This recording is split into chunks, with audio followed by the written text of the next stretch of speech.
New York, June 4, 2025. In a dawn press release that sent shockwaves up 7th Avenue and through every NBA front office from Boston to Los Angeles, Madison Square Garden Sports officially terminated the contract of head coach Tom Thibodeau, ending a 5-season run that included 257 regular season wins, 4 playoff berths, 2 trips to the conference finals semifinals, and 1 final searing collapse that ownership concluded was no longer acceptable for a franchise valued at $7.4 billion and poised, on paper, to seize a suddenly vulnerable Eastern Conference. Internal briefing documents obtained by MSG Network show Governor James Dolan and President Leon Rose convened an emergency video conference at 1:38 a.m.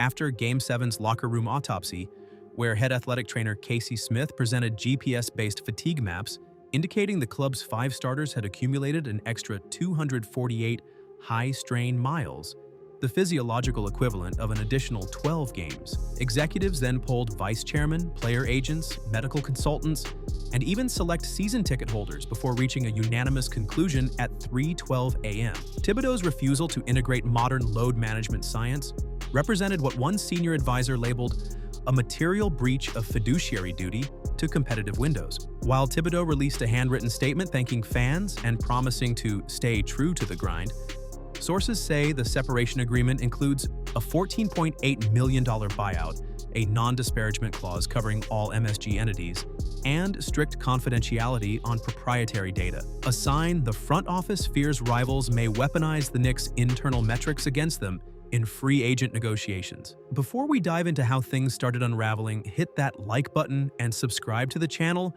if you're into deep dives like this. We break down the biggest stories in basketball without the fluff. Just facts, receipts, and a bit of chaos.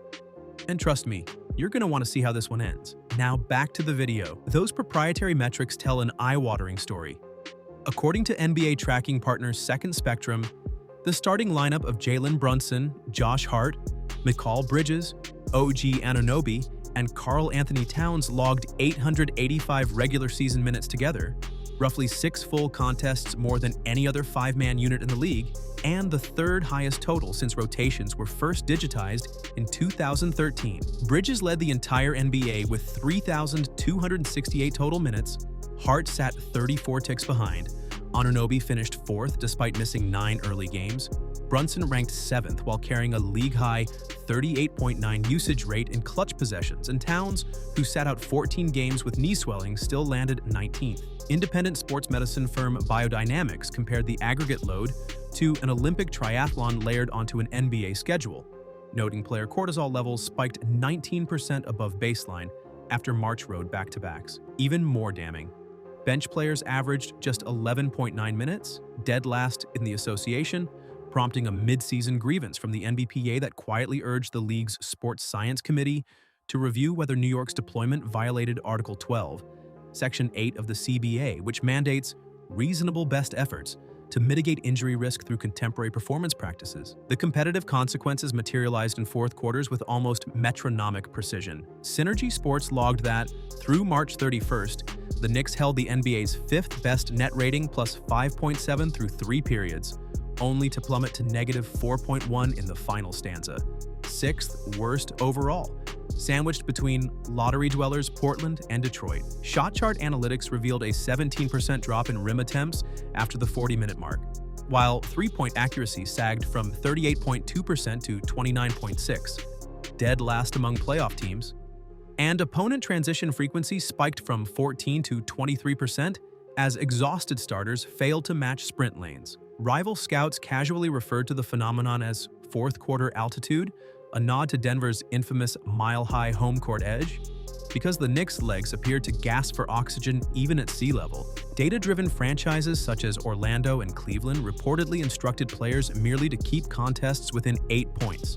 Confident New York's overtaxed core would fade. That blueprint proved prophetic when the Knicks produced an abysmal 82.3 offensive rating in games that were one-possession affairs inside the final 2 minutes, an efficiency worse than any team since full play-by-play became available in 1997. But that's not all.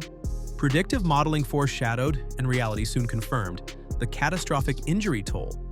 Julius Randle's January 27th posterior shoulder dislocation occurred on the heels of 9 consecutive 37-plus-minute outings. Mitchell Robinson's postseason ankle sprain followed 3 emergency starts in 4 nights at 32 minutes a clip. OG Anunoby's calf strain struck after his playoff burn ballooned to 41.7 minutes, 9 above his Toronto mean, leading orthopedist to warn of impending Achilles exposure. Josh Hart's abdominal tear and Jalen Brunson's fractured left hand both arrived within the high-risk acute-to-chronic workload ratio window flagged by Australian-based consultancy Catapult Sports. Proprietary blood marker testing revealed elevated CKMM and LDH enzymes in all 5 starters, biometrics typically associated with ultra-marathon fatigue.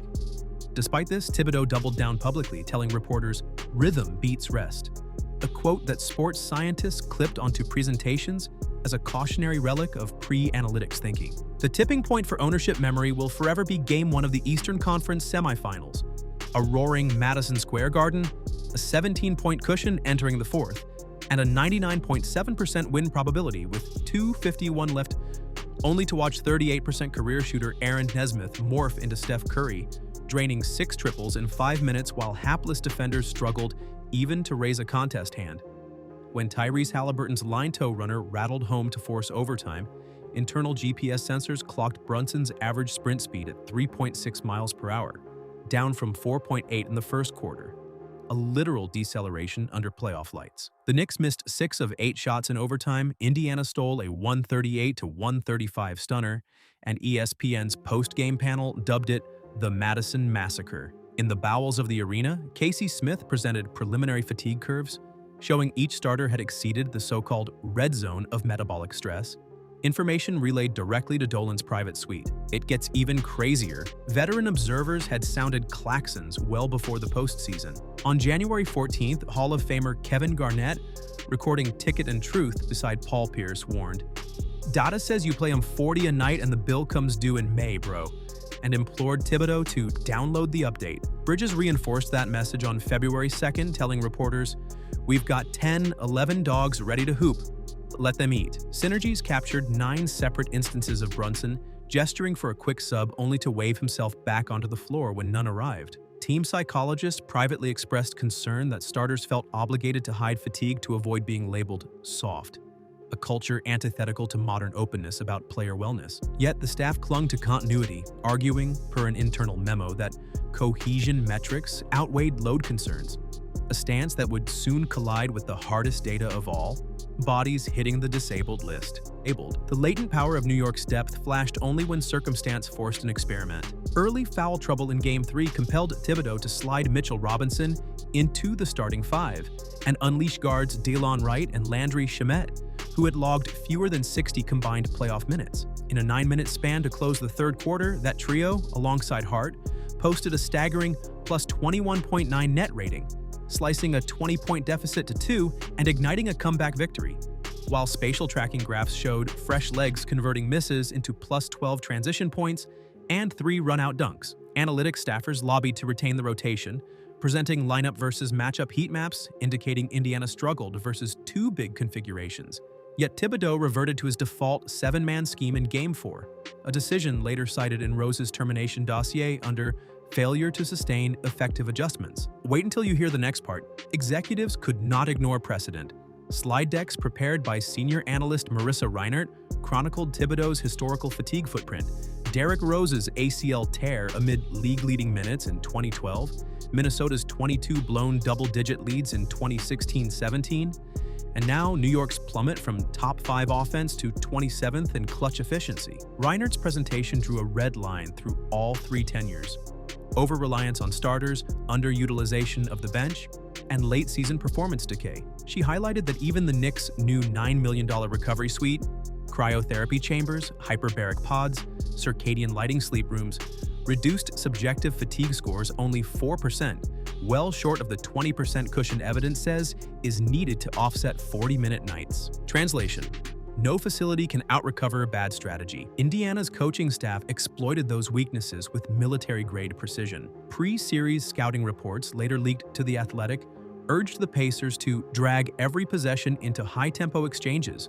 force the Knicks to defend baseline to baseline, then extend games. The results: a plus 74 transition margin, 108 to 94 pace advantage, and, most tellingly, a 12.8 turnover percentage for New York in quarters 4 and OT, nearly double their season average, stemming from what performance scientist Dr. Marcus Elliott calls central fatigue slippage, where neural drive wanes and decision speed drops by precious milliseconds. Cameras caught Brunson gingerly adjusting his left knee sleeve, Hart grimacing after each cut, and Towns bending at the waist during free throws.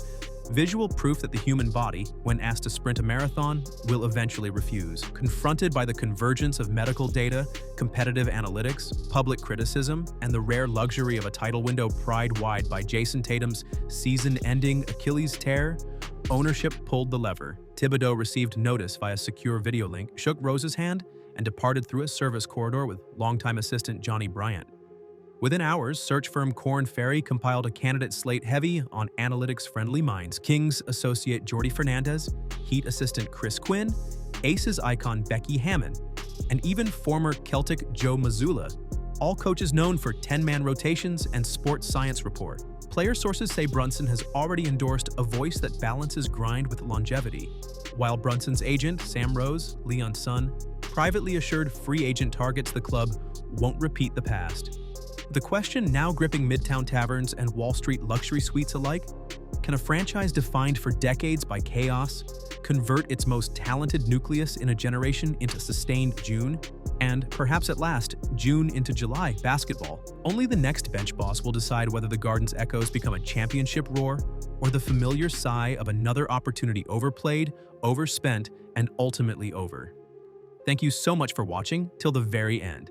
If you enjoyed today's video, be sure to subscribe and turn on the bell notification so you never miss our next upload.